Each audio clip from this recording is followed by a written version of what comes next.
तर नमस्कार मित्रांनो, मी सिद्धार्थ आणि आपण पाहत आहात ट्रेक अँड ट्रेल या माझ्या नवीन सिरीजचा एक पहिला भाग, जिथे आपण आलो आहोत लोहगडला.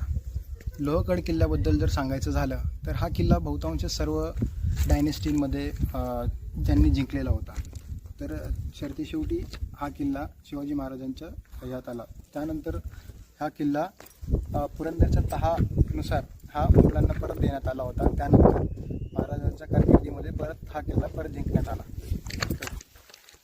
हा किल्ला सर करताना आपल्याला मुख्य 4 दरवाजे लागतात. एक गणपती दरवाजा, त्यानंतर एक नारायण दरवाजा, त्यानंतर तिसरा होता तो हनुमान दरवाजा आणि चौथा होता तो महादरवाजा. महादरवाजा पार करताच आपण जेव्हा आतमध्ये येतो तेव्हा आपल्याला इथे मागे 2 कबरी पाहायला मिळतात. या कबरी कोणाच्या आहेत, काय आहेत, हे नाही का कुठेही स्पष्ट केलेलं नाही आहे.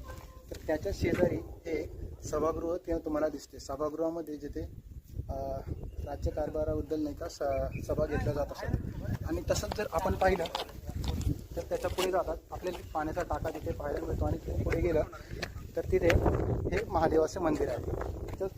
त्याच्याच मागे जर नाही का जर आपण त्याच्याच मागे जर पाहिलं तर आपल्याला तिथे त्र्यंबक तलाव म्हणून पाहायला मिळतो. त्र्यंबक तलावाचं तिथून आपण थोडं पुढे जाताच आपल्याला 16 कोणी ही तिने पुढे पाहायला मिळते. आणि त्याच्या पुढे जर आपण गेलो तर तिथे आपल्याला विंचूकडा पाहायला मिळतो.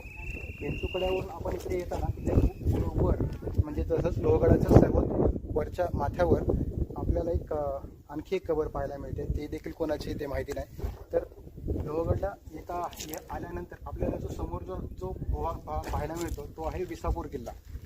विसापूर किल्ल्याच्या खाली जी आहे ती भाजे लेणी. त्याच्या मागे जो डोंगर आहे तिथे आहे बेडसे लेणी. तर ह्या किल्ल्याचं जर नाही का मी तुम्हाला सांगायचं म्हटलं तर ह्याचे टायमिंग्स जर म्हटलं तर 9 वाजता हा किल्ला पर्यटकांच्या भेटीसाठी सुरू होतो आणि तसेच 5 वाजता हा किल्ला बंद करण्यात येतो. तर याची दक्षता घ्यावी.